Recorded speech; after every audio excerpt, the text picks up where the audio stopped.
밝게 웃는 실버 세대 챙겨보는 실버TV입니다. 오늘은 여러분들과 남성 갱년기에 대해서 말씀을 좀 나누고자 합니다.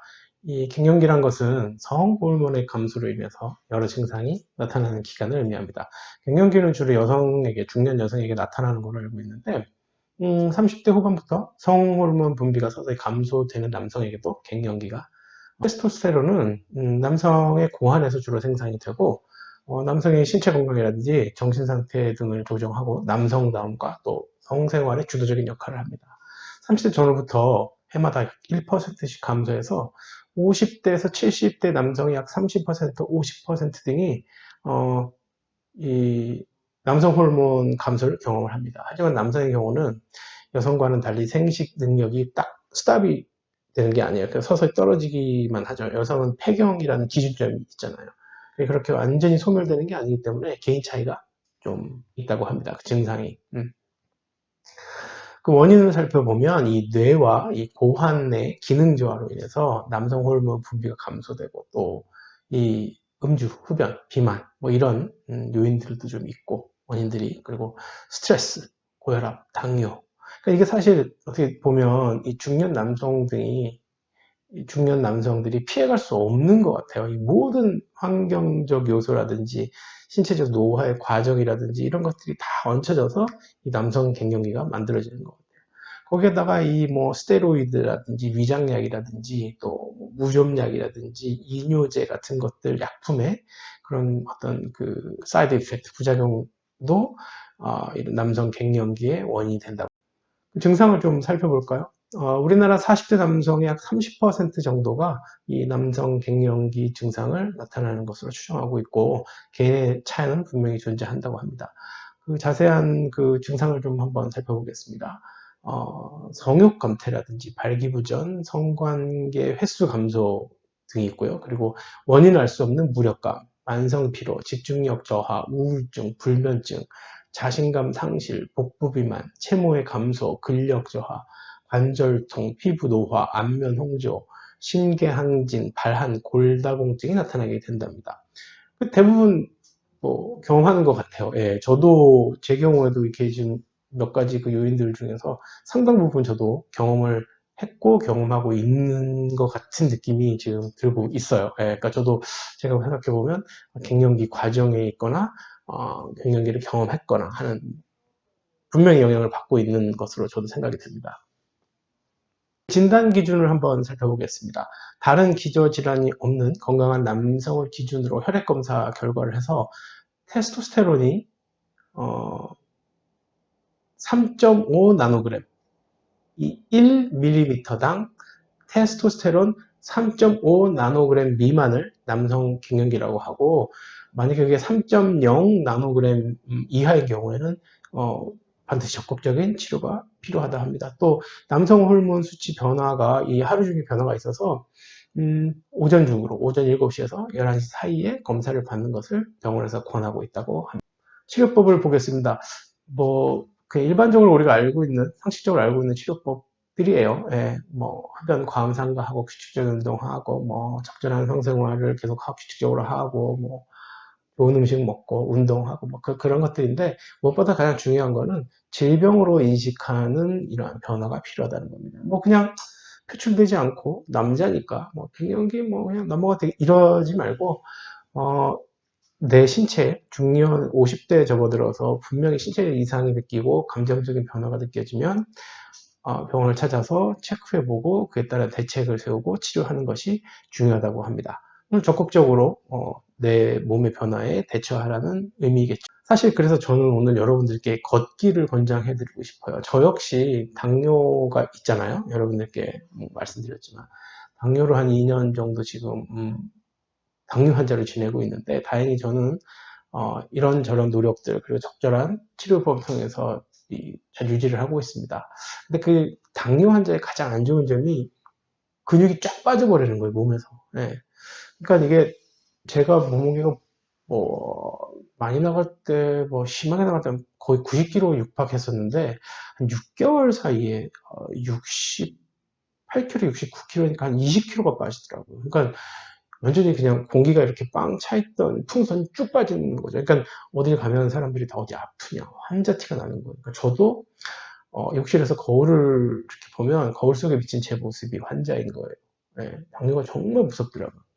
저도 이제 당뇨 치료하는 과정에서 알아본 지식이 뭐냐면 당뇨 환자에게 필요한 것이 근육량을 유지하는 거, 몸속에. 이 근육이 이 당뇨를 치료하는데 기본적인 근육량 유지가 당뇨 치료의 기본적인 사항이더라고요. 그래서 제가 요즘 그 갱년기와 더불어서 극복과 더불어서 당뇨도 이제 제가 잘 적절히 대처하기 위해서 최근에 걷기를 굉장히 많이 하고 있어요. 한 달 정도 넘었어요. 지금 한 달 반 정도 됐어요. 한 달 반 정도 됐는데 하루 2만 보 정도 걷고 있습니다. 처음부터 뭐 2만 보 걸은 건 아니고 처음엔 한 6천 보, 7천 보 걸어 다리 아프고 10,000보 걸어도 뻐근했는데 이제는 2만 보 정도 걸어야 조금 뻐근해질 정도로. 근데 이게 참 좋은 그 변화를 제가 느낍니다. 그래서 오늘 영상에서 여러분들께 제 걷기의 결과 나누고 별다른 준비물이나 돈이 들어가는 게 아니잖아요. 시간만 확보하시면 돼요. 한 15,000보, 2만 보 걸으시려면 2시간 반 정도 시간 내시면 됩니다. 근데 효과가 너무 좋아요. 일단 당뇨 있으신 분들에게는 정말 좋은 게 이 허벅지 근육, 허벅지와 장단지 근육이 단단하게 잘 생겨요. 그래서 근육 강화되고 일단 몸의 변화가 느껴져요. 이 변화를 참 좋다고 정말 말씀드리고 싶은데 말씀드리기도 그렇고 하여튼 그런 몸의 변화가 다 아실 만한 몸의 변화가 정말 느껴져요. 걸으세요. 남자분, 중년 남성분들. 당뇨가 있으시든 없으시든. 네. 그러니까 이 몸의 변화가 다시 말씀드리지만 상당히 생깁니다. 그래서 근육도 생기고 다리가 아주 튼튼해집니다. 네. 그리고 햇볕을 받으면서 걷잖아요. 그러니까 이 긍정적 사고를 하게 돼요. 네. 저 같은 경우도 뭐 이렇게 논문 같은 거 쓰거나 공부 같은 거 할 때 해결이 안 되는 거 있으면 걷거든요. 네. 그러면 해결이 되는 아이디어가 살짝 떠올 때가 있어요. 그러니까 이게 걸으면 여기가 자극이 많이 된다 하더라고요. 그래서 이 햇볕을 받고 이렇게 걷다 보니까 긍정적인 사고를 하게 돼요. 그렇게 하게 되고 또 자꾸 이렇게 그쪽으로 가는 것 같아요. 의도적으로 하는 것도 있지만. 그러다 보니까 많이 걸으니까, 낮에 많이 걸으니까 밤에 잠도 푹 자요. 불면증도 사라지고. 또 한 2주 정도 걸으니까 복부 비만도 정도 사라지더라고요. 그러니까 정말 이점이 많아요. 그러니까 여기서 여러분들이 딱 명심할 거는 빨리 많이 걸으시라는 거예요. 정말 다리가 아플 정도로 걸으셔야 돼요. 그러니까 뭐 한 1,000보, 2,000보 걷고 나 걸었는데 왜 몸에 이상이 안 느껴지지? 이러시면 안 돼요. 진짜 많이 걸으셔야 돼요. 예. 그래서 다리가 정말 나중에는 이 허벅지가 이렇게 막 이렇게 잘 컨트롤이 안 될 정도로 걸으셔야 돼요. 진짜. 그렇게 걸으니까 다리 근육이 하루가 다르게 탁탁탁 붙더라고요. 지금은 뭐 정말 다리 근육도 좋아지고 몸 전체로도 너무너무 좋아졌어요. 그러니까 당뇨도 잘 컨트롤이 되고 아까 말씀드린 갱년기 증상들도 하나둘씩 제가 극복이 되는 것 같아요. 아주 좋아요. 그래서 이제 제가 걷기 운동을 많이 요즘 하고 있는데 이게 정말 이게 다들 마스크를 하고 있잖아요. 모자 쓰고. 그러니까 이렇게 멀리서 보면 남자인지 여자인지 사실 구분이 안 돼요. 근데 이제 그렇게 되면 당연히 이제 체형을 이렇게 보게 되죠, 사람이. 근데 대부분은 이제 남성, 여성 이렇게 바디라인이 다르잖아요. 윤곽이 다르니까. 근데 어떤 분들은 헷갈리는 분들이 좀 가끔 있더라고요. 보면 여자인 줄 알았는데 남자인 거예요.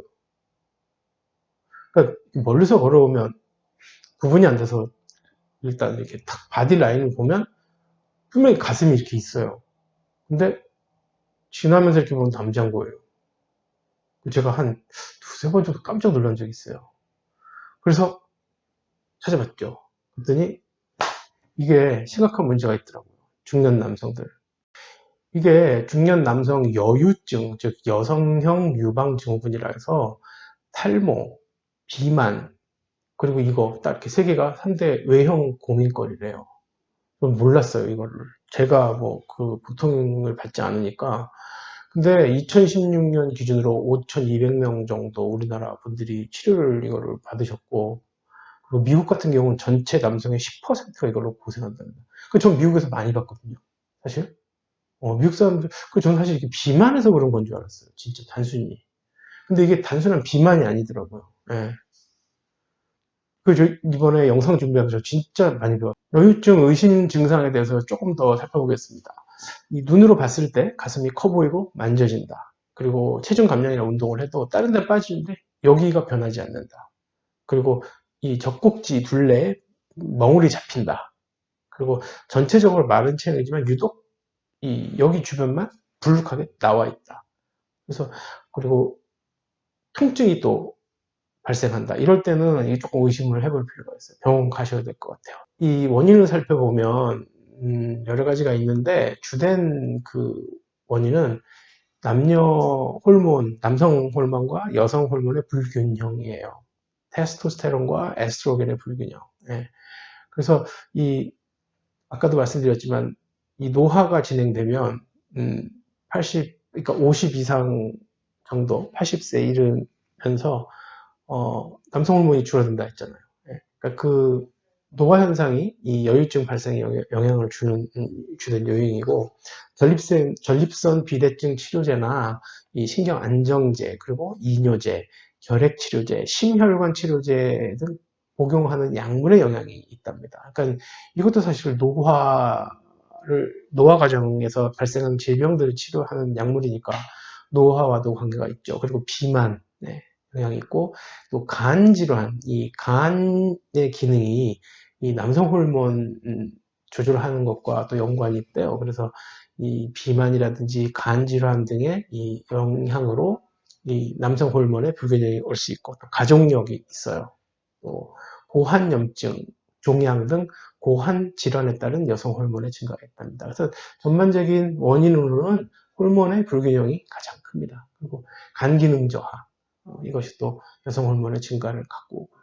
하지만 대부분은 원인을 알 수 없는 특발성 여유증이랍니다. 그래서 뭐 이를테면 이런 거예요. 누구는 엉덩이가 더 크고, 누구는 뭐 배가 더 많이 나오고, 누구는 옆구리 살이 더 많이 나오고 뭐 하는 것처럼 그냥 뭐 아무 이유 없이 그 부분만 더 특화돼서 발생하는 그런 이유가 상당히 많답니다. 예, 그러니까 뭐 요즘은 중년 남성들도 외모를 가꾸는 시기잖아요. 뭐 그런데 이 여유증이 있다 해서 뭐 이거 창피해하거나 막 그럴 필요 없어요.